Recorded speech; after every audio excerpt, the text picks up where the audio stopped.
What's going on, everybody? It's your boy Big Maul back with another episode of Get It Together with Big Maul, starring me, your host, Big Maul, Molly B, Maul, J, Jamal, whatever it is that you call me. Welcome back to a fresh episode. I hope you guys are doing quite amazing and had an incredible week and an incredible weekend. Even though I talked to you guys on Friday, I just hope you guys had an amazing week and an amazing weekend. If you didn't catch last week's episodes, just hop back and listen to those. But I appreciate you guys for listening to any episode, any and every episode that you have listened to the past 3 years.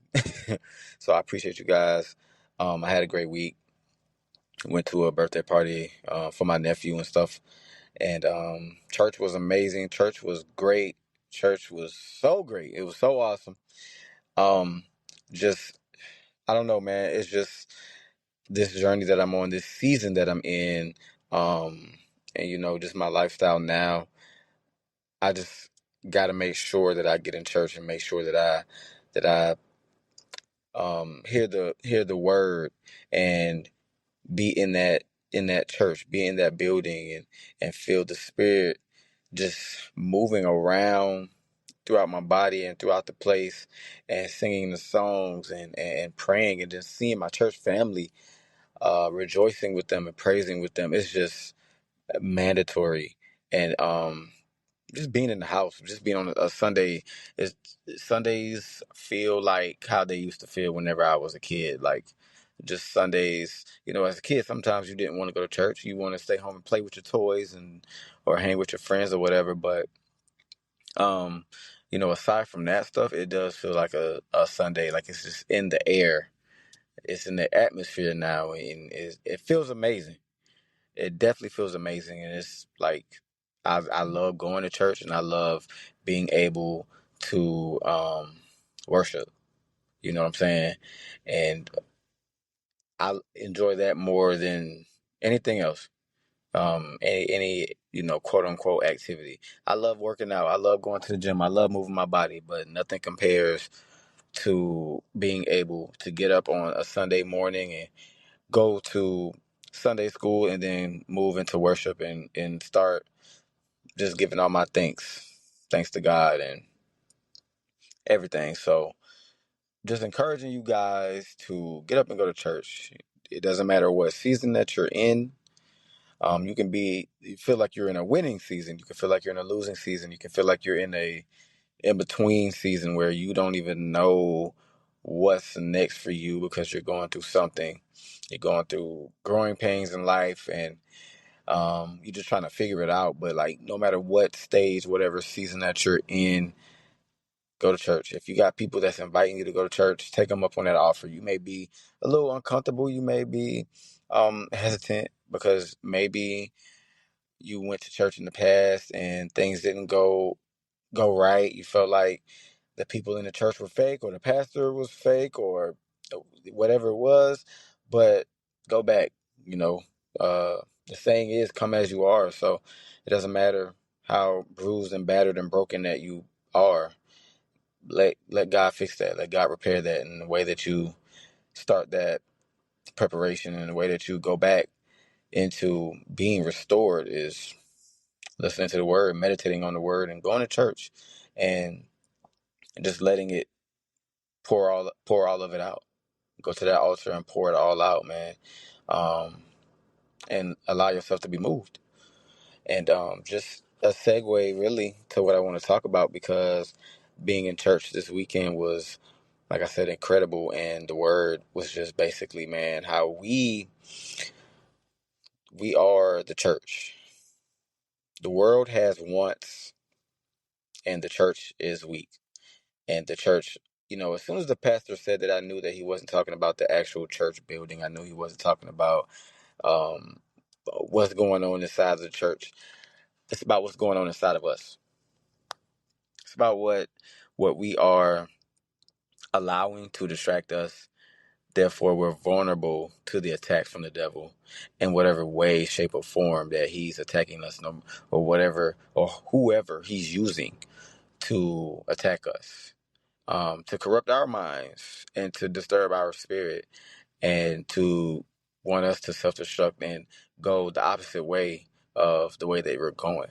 He wants us to move backwards, and the devil is not our friend. He's not our friend. All he wants is for us to be deceitful and be mischievous, and to not love one another, and to not worship God, and to not know who we are and not know our purpose. He doesn't want us to live in the right way. He doesn't want us to receive the blessings from God. He wants us to go down the wrong path. He wants us to be as disruptive in this world, and even in return working against us personally in our spirits, as much as he possibly can get us to.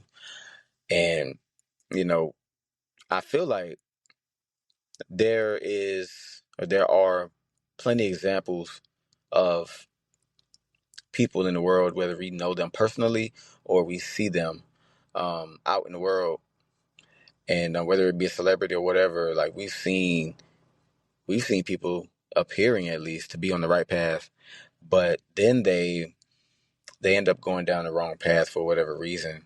And a lot of times it's like, well, do you have God in your life? Is the spirit inside of you? Is he living on inside of you? What does that look like for you? I know that we're all on different journeys, especially spiritually, but we need to know who God is, and we have to have faith that in any situation that we're going through, he's going to allow us to see it through, and because he's going to bring us through it. But if you don't have faith, then we aren't going to display that hope and that courage and confidence that we're going to be delivered. Therefore, we lose ourselves in all of the chaos, and in the midst of that, we've already allowed the devil to attack us from all angles. And it gets to the point where it's like almost a point of no return, where we don't even know how to get back on the right path, because we have veered so far off and allowed ourselves to be turned around and distracted. I mean, like I said, we see it all the time in the world, when people just, they self-destruct. I mean, even ourselves, if we can honestly look in the mirror and say, man, was there a time where I fell off? Or ask yourself now, can I be doing better? I feel like we all can be doing better, but ask yourself now, am I even putting in the work? Yeah, I talk about it.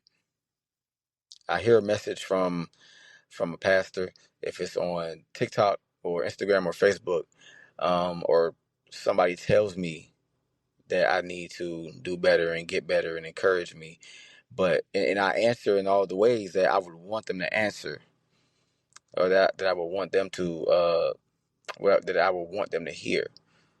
Um, but am I actually preaching that? When that conversation is over, and when I go home, and when I'm alone, and it's just me, myself, and I, am I really gonna allow myself to be completely vulnerable with the Lord and allow myself to be restored?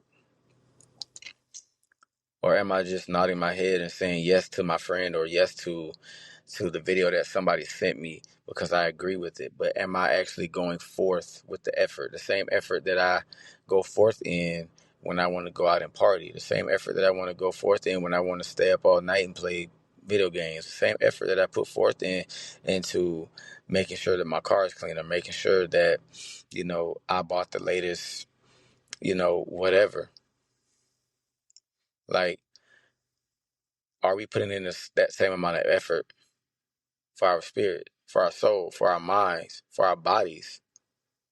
Are we putting in that same amount of effort to get to know God? Some of us are in a season right now where we need Him. We may have friends or siblings or family, um, or people that are like family, but, and it's good to go to these people, but are we going to God? Because He's the only one that can change it.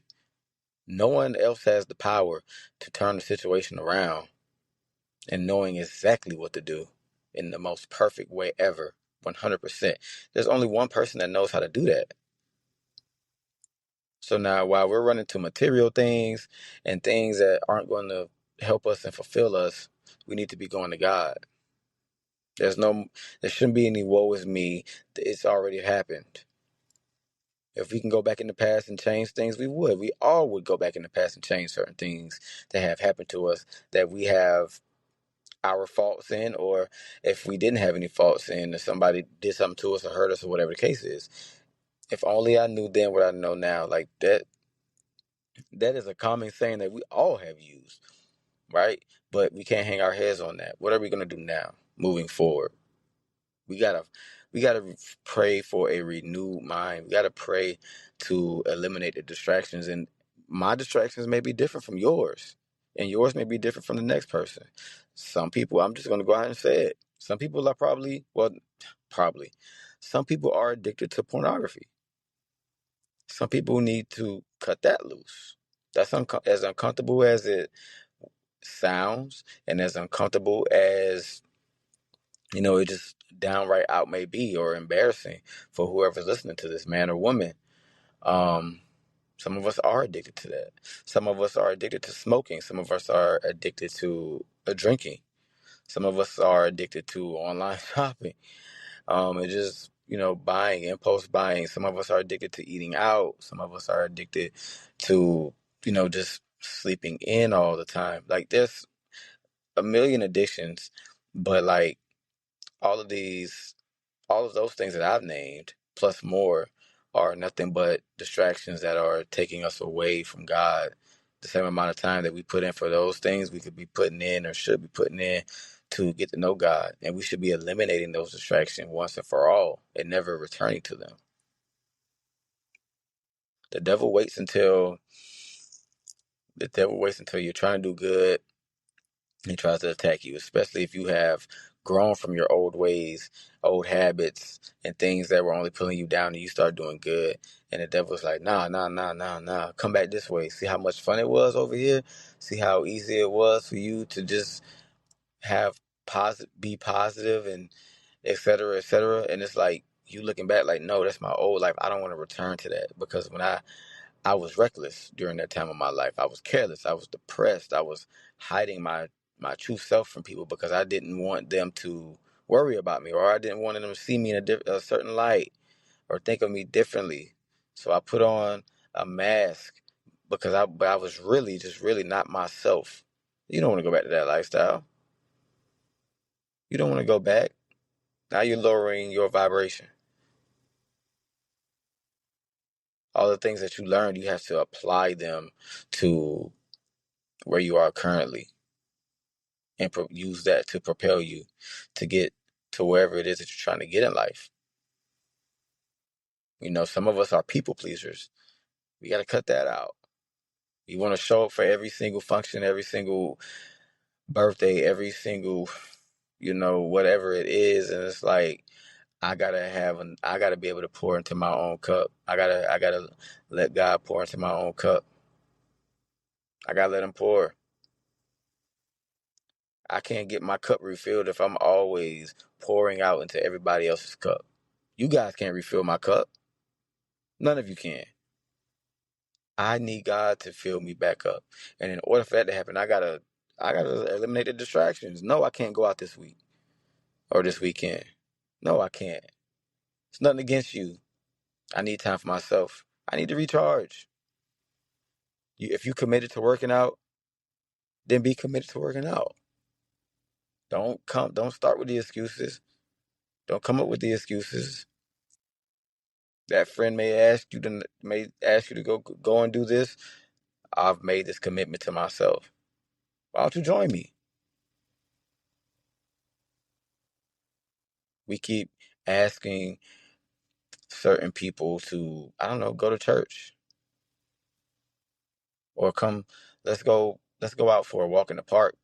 Let's go talk. Let's go strategize about how we're going to be different this time next year in a positive way. Or all your friends just wanting to just turn up, or all your friends want to sit around and gossip, or all your friends want to sit around and just smoke and drink all the time, or all your friends just looking up for the next turn up. That's distractions.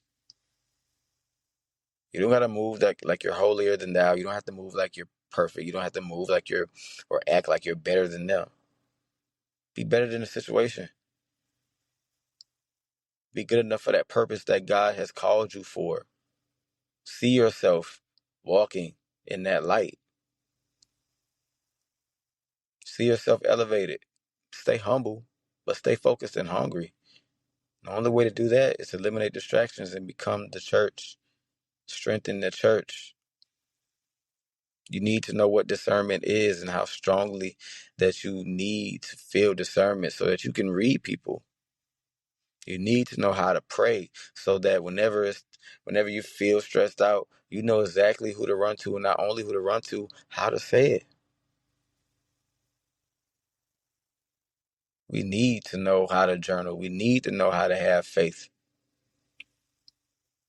We need to know how much faith it takes to be able to get that blessing.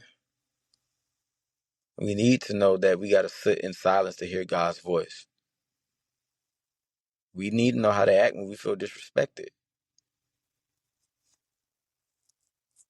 And if you don't know any of these things, it's because your church is weak. And the only way to strengthen it is through Christ.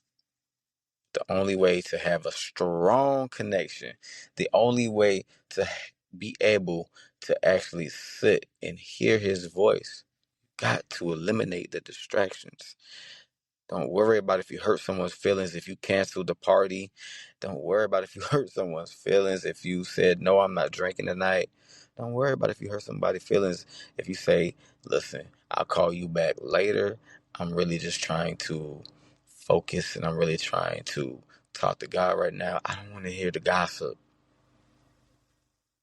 If you're trying to work out, no, I can't go out to eat with you today.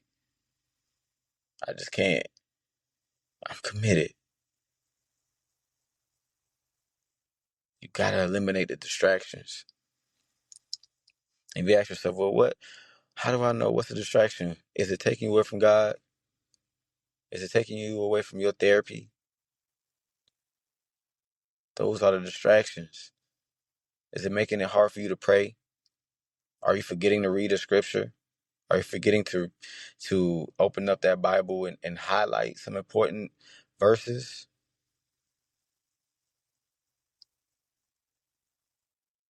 Are you blowing off church to go sit and have brunch with a friend? Are you blowing off church because you can't get up that morning because you partied too hard and stayed up late all night drinking and smoking and doing whatever? Yeah, man. Eliminate the distractions so that your church can be strengthened because the world wants you. The world wants all of us. We are not of the world, but the world wants us. And our church has to be strong because if our church is not strong and the world wants us, they will get us. All right. I'm going to leave y'all with that. Enjoy your week. Don't let it be mundane. All right. Start your Monday morning off with some prayer, some worship music, and just go out and just do good. Okay. Eliminate the distractions. Think about that this week. Eliminate the distractions. Okay. I love you, but God loves you more. Thank you for tuning in. Catch me on all social media platforms at Jamal Butler, JeMahlButler. Check me out. All right. Thank y'all for rocking with me as always. And remember, they will try you. Okay. But you are not the one. You are the one. Unbothered. God has got you. Faith the size of a mustard seed. All right. Strengthen the church. Eliminate the distractions. All right. I'll catch you guys on my next episode. Peace.